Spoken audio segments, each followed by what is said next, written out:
The views, information, and opinions expressed during the following program are solely those of the individuals involved and do not necessarily represent the views of Access Communications, its representatives, or its employees.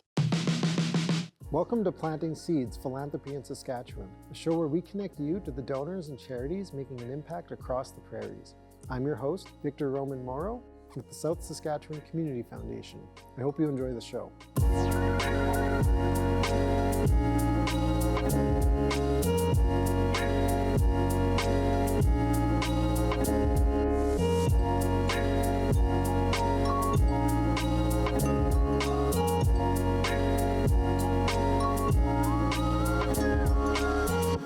Thanks for joining us today. I'm here today with Tracy Kirychuk with the South Saskatchewan Independent Living Centre.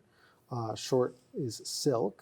And Tracy's gonna, well, we've met a few times, so I know a little bit about the organization, but I'm not gonna lie, there's probably a lot more that I can learn. So I'm hoping, I get to learn a lot, and the audience who may or may not be familiar with you gets to learn about what you guys do. So thanks for coming on today. Thank you so much, Victor, for inviting me. It's a pleasure. So can you let people know a bit about what's your role there, how are you involved, and what does the center do? So I am the center's stakeholder engagement officer. I have the great pleasure of going around the city to various organizations to let them know about SSILC. To be honest, I only heard about SSILC once before I got my job. I believe it's Regina's best kept secret, but we don't want to do that anymore. Yeah. South Saskatchewan Independent Living Centre is a community-based cross-disability agency that is consumer driven. And when we say consumer, I mean our participants. We call them consumers because we feel that they consume the tools, the knowledge, the training that we provide with them, and then they go on their way. That's great. So what are, what are some of the programs? What are some of those tools and training and pieces that you do participate in? So we have 4 programs. Our largest program is our employment services program. We have 3.5 employment facilitators that assist our consumers in job finding, resume and cover letter building, practicing interview skills. We also help them if they are looking for training or if they're looking for education opportunities. We assist them with that. We hold monthly courses that are involved with finding jobs and keeping jobs. We have another program called Business of Living, which is for people that aren't quite ready for employment, but want to improve their life. And there is programs within that program that help people with nutrition, food security, budgeting, health-related issues, housing, and just business of living type things like how do you get identification? How do you pay for your utilities? Then we have another program called Entrepreneurs with Disabilities. And this helps people who have disabilities that might have their own job or are looking for working for themselves. And this supports them. And then our final program is our supported independent living program. And this is for people who have cognitive disabilities that need a little bit of support. So they are offered 10 hours a week support in grocery shopping, meal planning, organizing, cleaning their houses, just so that they can live independently, totally on their own. Okay. Well, that's great. There's a lot in there that I want to dive deeper in. So maybe the first thing is as far as who you're serving, so what are kind of the common, or maybe there aren't common, so correct me if I'm wrong, but what would be some of the common kind of disabilities that people face that you would work with, or are there specific ages you work with? What's kind of a minimum age, maximum age? Is there anything like that with the people you work with? So we get our funding for the employment side through the government of Saskatchewan.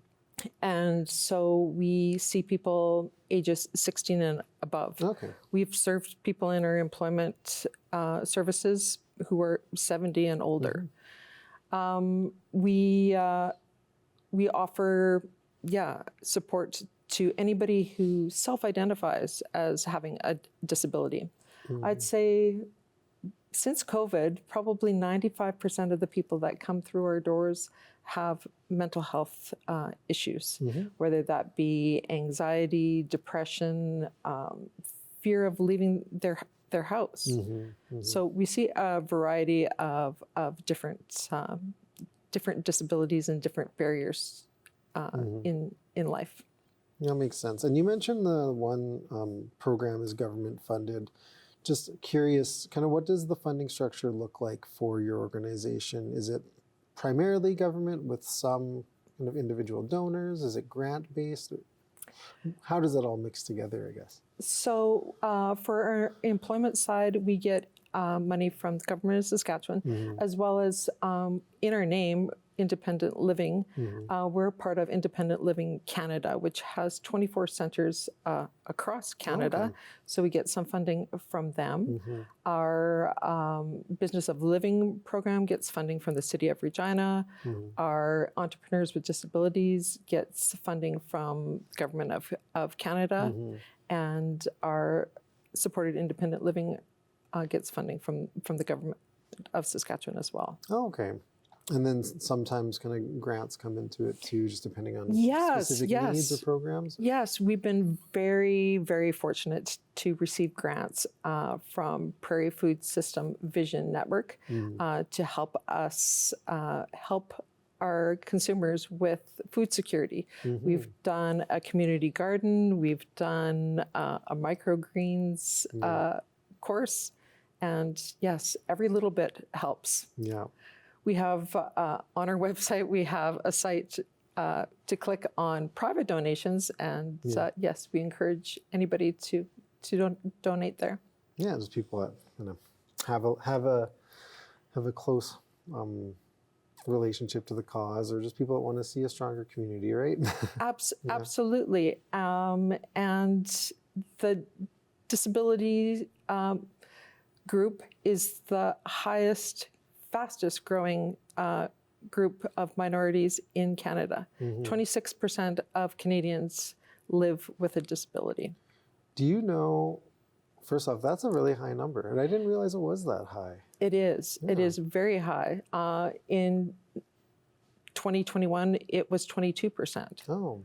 So, yes. Is part of that, and I mean, maybe you don't know, but just trying to speculate if we don't know, like, is part of that potentially that, like, the stigma around mental health is being addressed in a way that people are maybe more open or understanding to get assessed or to maybe come to understanding with what they might be living with? Or is it simply just that the population is growing?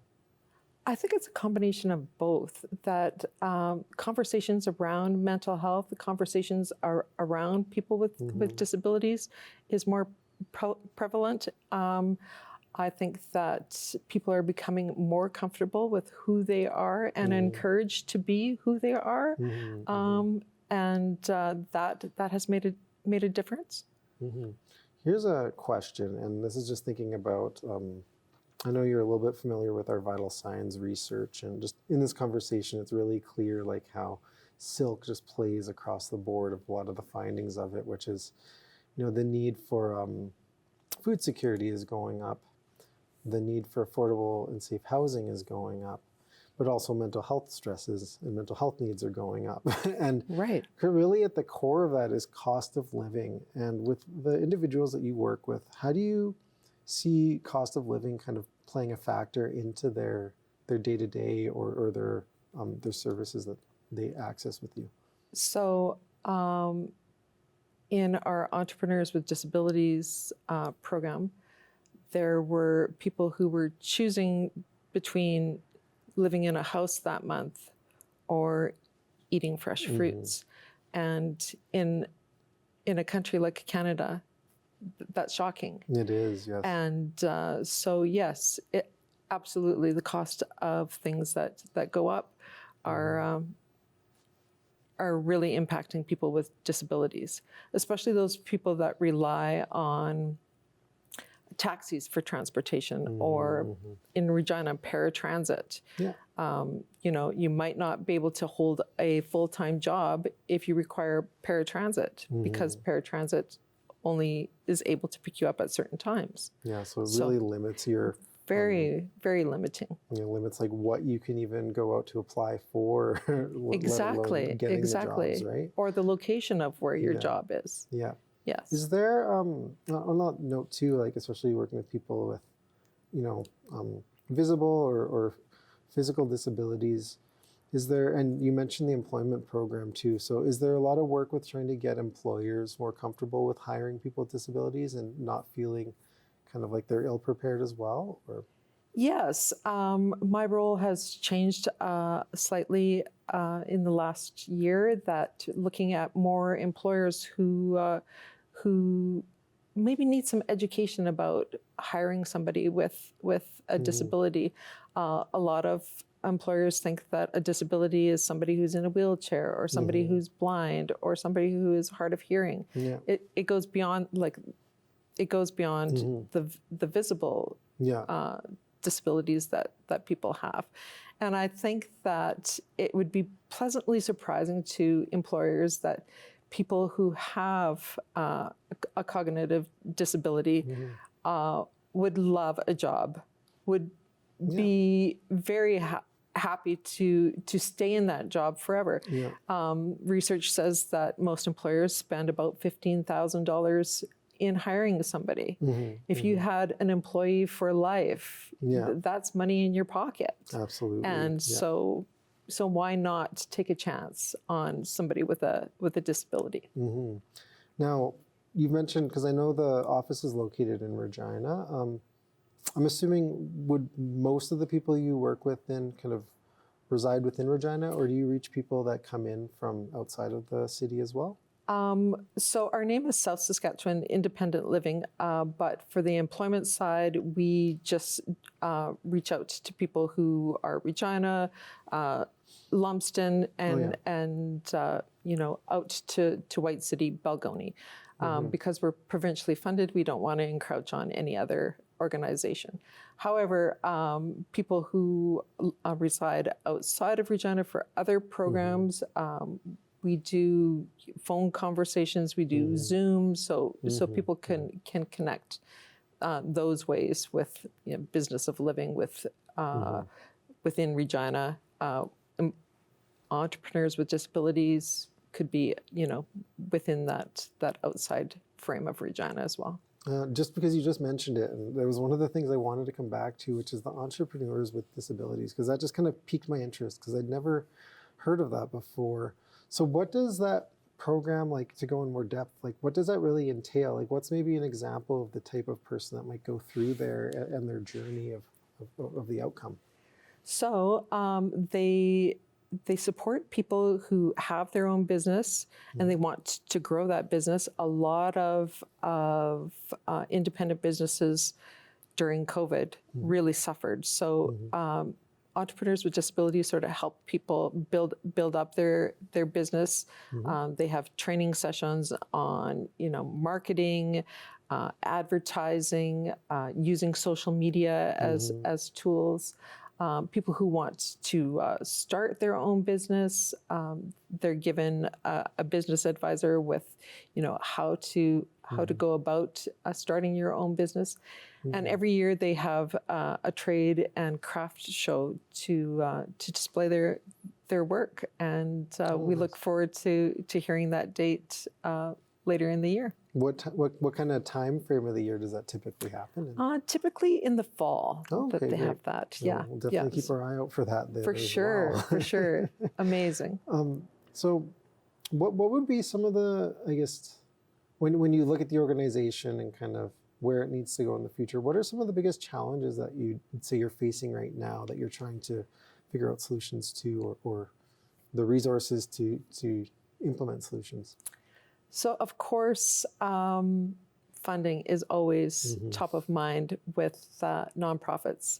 Saskatchewan has 8,000 nonprofits, and we all sort of connect with one another. And sometimes when we're applying for grants, we're competing against one another for those dollars. So yes, definitely funding. Some of our funders, if we want to have an event, they will not fund an event if food is being served. And this is Saskatchewan. We we go to events where there's food, and that it sort of entices people, and especially now with food insecurity. People want to be fed, and I don't blame them. Yeah, no, for sure. It's kind of hits on a couple of little points again that our research talks to, and a lot of the people I talk to kind of hit on, which is that there's sometimes a little bit of a gap or misalignment sometimes with like the needs of what you have, and then but then being able to get it. So I know, again, not just from talking to you right now, but just from talking to almost any group, or even if you're just putting on an event period, is that food gets people in the door. No matter what.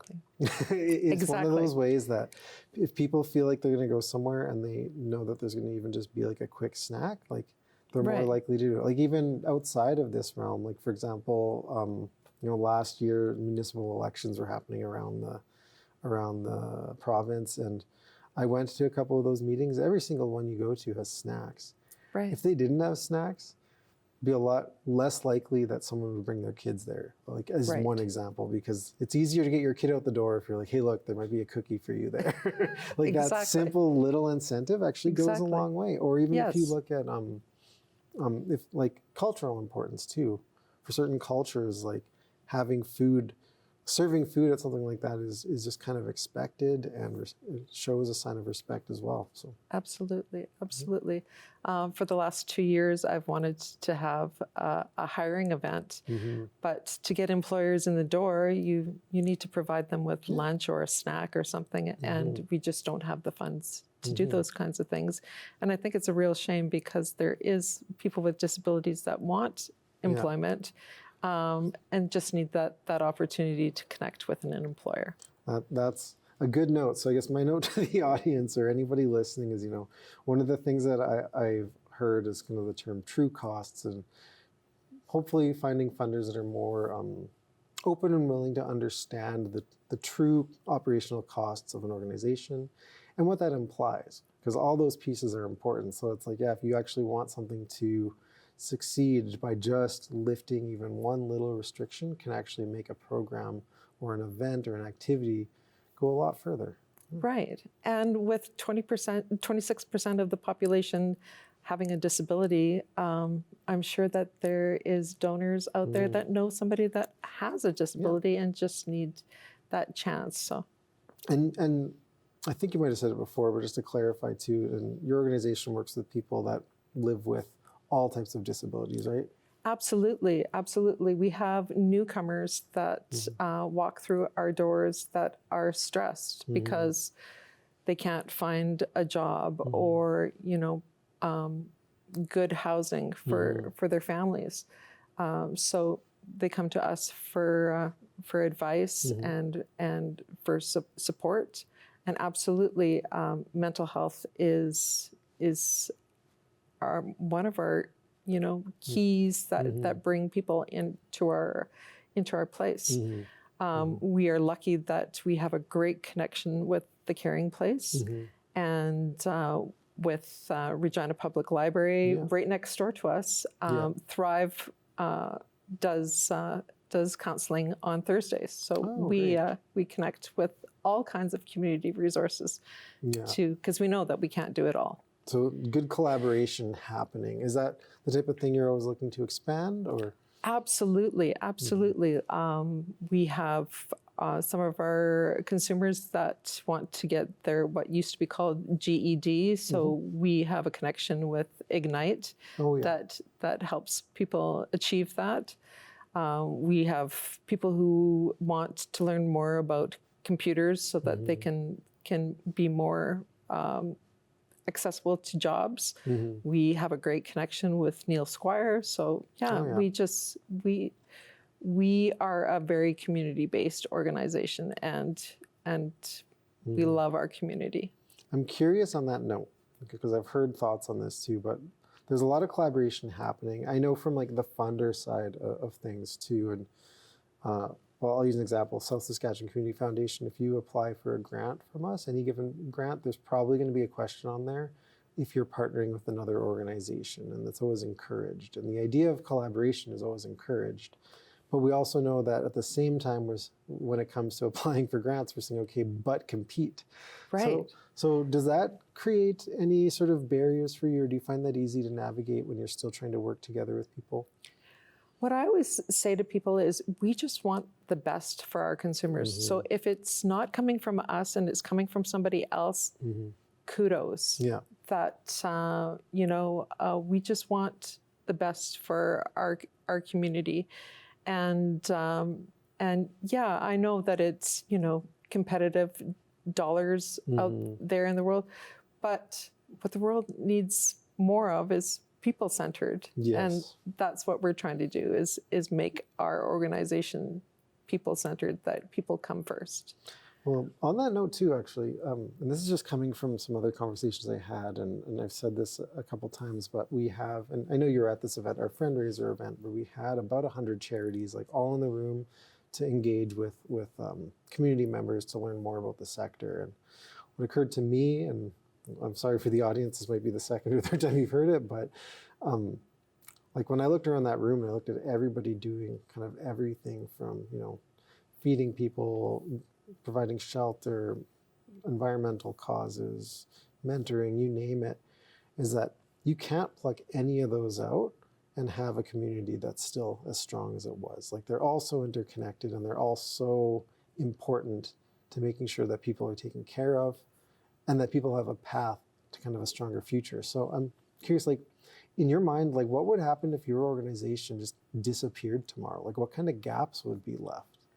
So if our organization disappeared tomorrow, it would leave a huge gap in the city of Regina. We see people where they're at. We don't go back in time where people with disabilities were shunned and put away in institutions. We know that people with disabilities have the rights of any Canadian. They can make their own decisions. You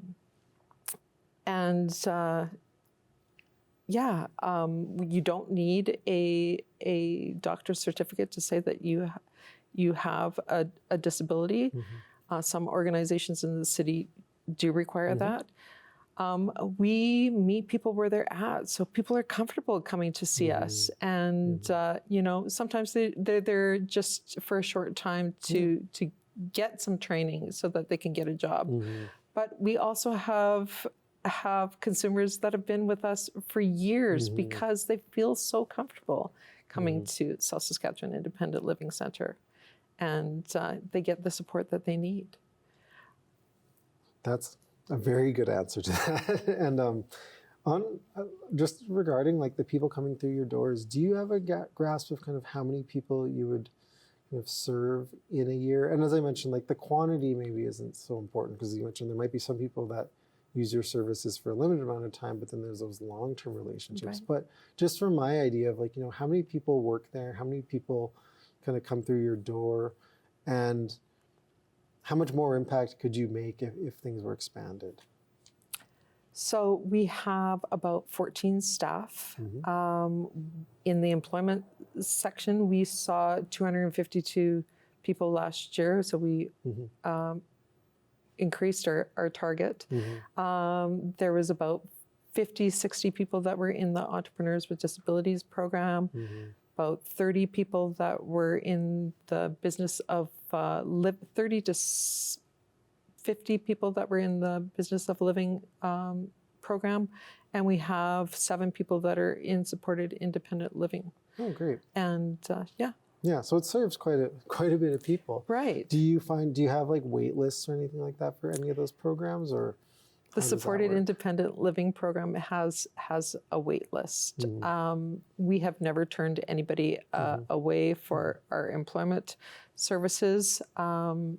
Yes, very welcoming. Well, so I guess part of it is like the capacity is obviously needed, but at the same time, you guys are finding ways to serve as many people as you possibly can. Hey, Absolutely. with quality services too, not just running them through Right, the door. right. Or you're not just a number. You're lots of people we call family. Oh, for sure. Well, we're going to start to wind down here a little bit. So maybe I'll focus on, how can people get involved? Is it easy for someone to kind of give a call and be able to volunteer? How can people learn more about you, all that? So because we are a small staff, we don't have very many volunteer opportunities. But if they are, we advertise them on our social media. Okay. Ways that you can get involved. I don't want to say it, but it feels kind of awkward, but yes, donating money or in-kind services is always appreciated. Yes, we have 2 major events each year, Independent Living Across Canada in the first Monday in June, and International Day of Persons with Disabilities in December, that we always try to do something special for our consumers and for the community and people that we serve. Well, here, I know it's always awkward to ask people to give, but I'll maybe give a bit of in my head, what makes sense to even think about if you're thinking about giving to a place like SSILC, which is, people give because they want a better community. However that looks, whatever you're giving to, that's really core to everything we're doing, is whatever you give to, it's giving for a better community. And, you mentioned there are people, and with cost of living being so high, it's like, you do see people coming through your doors where it's like, either I have a roof over my head or I'm fed. Right. But they need both. Exactly. and also there's the challenges of employment. And so it's like, if you're giving to this and you can help somebody have those 2 core essential needs and help them on their road to employment and find long-term sustainable employment, then you're helping somebody find their way off the streets. That means they're not going to have to spend money on a lot of services, but instead are going to actually be part of the economy in a way where they're paying taxes, they're contributing as a consumer, they've got the money in order and stability in order to do so. Right. And the impact of a dollar that helps that, like, there's got to be a study somewhere that explains, but it's got to be high. Yeah, I think I did see a study, but I can't quote where it was, that $1 is equal to $13 return on investment. Return on investment with somebody that has a disability. There you go. So yes, not just donating money, but if you're an employer, take a chance on hiring somebody with a disability, so that they can get off social assistance, so that everybody feels pride in the job that they do, a sense of belonging, a sense of purpose, and yes, just allow yourself to put yourself in somebody else's shoes, because we are, one accident away from a disability. We had somebody who did the concrete for our ramp at work, who took pride in that because he himself had broken a leg and knew what it was like to get into a building that doesn't have a ramp. Absolutely. And so, Awesome. Well, thanks so much. It's been really great talking to you today. Thank you so very much for having me. It's been a pleasure.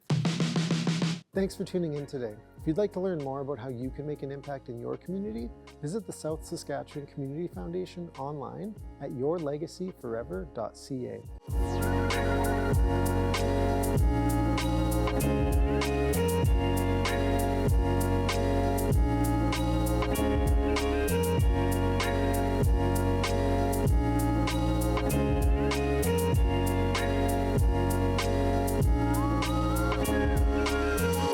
If you'd like to share your feedback on the program you just watched, contact us today